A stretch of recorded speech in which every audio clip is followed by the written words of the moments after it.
Aujourd'hui, on fait une petite incursion dans la saison 26-27 de l'Opéra de Montréal. On présente des œuvres absolument extraordinaires. On commence la saison avec Turandot, ce sera suivi de Werther, puis dans le grand répertoire, on termine avec Rigoletto. On a également deux créations magnifiques, La Lettre au général Franco et Attis, qui est une adaptation d'un opéra de Lully. Pour nous en parler aujourd'hui, on est en présence de Michel Beaulac. Alors, Michel, on commence la saison avec Turandot et on a une distribution internationale de haut calibre, mais il y a quelque chose de très particulier à propos de cette œuvre-là telle qu'on la présente à l'Opéra de Montréal. Déjà, ça va être une nouvelle scénographie, mais ce qui est le plus fascinant pour cette production-là, c'est que, on le sait, Puccini n'a pas terminé son œuvre. Il est décédé avant la fin de l'écriture de Turandot. Donc, il y a plusieurs compositeurs qui ont proposé des faits à Turandot. Et pour le 100e anniversaire du décès de Puccini, de la mort de Puccini, l'Opéra de Washington, qui collabore avec l'Opéra de Montréal et Dallas dans la production de ce Turandot, on a invité Christopher Tin, qui est un excellent compositeur sino-américain, à compléter cette œuvre-là, à recréer, réécrire une nouvelle fin à cette œuvre de Puccini. Ça promet d'être très intéressant, mais Oui, tout surtout à un fait. renouveau pour les gens qui ont déjà entendu Turandot, ce sera différent. Oui. On poursuit avec Werther, un opéra qui sera présenté entre autres avec le COC de Toronto et qui sera présenté à l'automne ici à l'Opéra de Montréal. Donc ça souligne cet esprit de collaboration qu'on tente de cultiver à l'Opéra de Montréal et on a une équipe entièrement montréalaise donc qui vient créer cette œuvre nouvelle. L'œuvre n'est pas nouvelle, mais bien sûr le contexte est nouveau. Oui, tout à fait. Alors, c'est une équipe montréalaise qui va donc réaliser ça tout d'abord à Toronto, aussi. Donc, Alain Gauthier à la mise en scène, Olivier Landreville donc à la scénographie.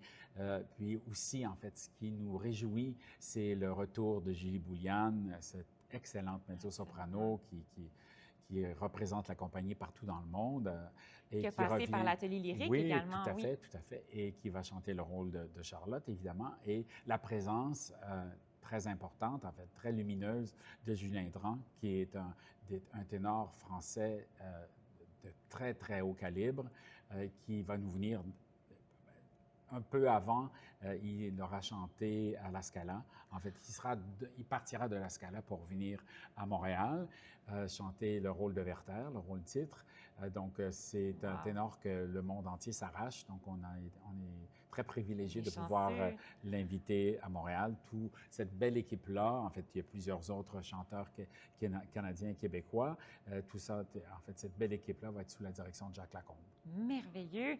Et on termine donc avec nos piliers du grand répertoire avec Rigoletto qui sera présenté au printemps. Et c'est notre occasion, d'une certaine façon, de réaccueillir un baryton qu'on adore, qui est aussi passé par l'atelier lyrique, Étienne Dupuis. Il y a d'autres chanteurs qui seront avec lui pour mettre en valeur cette production-là, n'est-ce pas? Oui, tout à fait. Et la présentation de Rigoletto est directement inspirée de la disponibilité de ces chanteurs-là pour participer à la production. Donc, on a donc Étienne Dupuis, qui est très en demande partout et qui était disponible au moment de la production. Donc, c'était l'occasion de présenter un Rigoletto vraiment québécois avec ce grand artiste-là qui nous fait honneur partout dans le monde. Aussi, Sarah Dufresne, qui Oui. s'était illustrée de façon magnifique dans le Hamlet il y a 2 ans, donc qui sera Gilda. Donc, on a une équipe, on a rassemblé une équipe extraordinaire. Donc, c'est ce Rigoletto et l'occasion merveilleuse de présenter toute la qualité du talent canadien et de la participation d'artistes canadiens. La saison 26-27 compte également plusieurs créations cette année, en fait deux créations, La Lettre au général Franco pour laquelle tu assureras la scénographie et Attis qui est une adaptation de l'opéra de Lully en collaboration avec Ballet Opéra Pantomime, donc une compagnie d'opéra à Montréal. Est-ce que tu peux nous en dire plus sur le rôle que l'opéra joue dans toutes ces créations qu'on amène à la scène, ces découvertes qu'on fait vivre à notre public?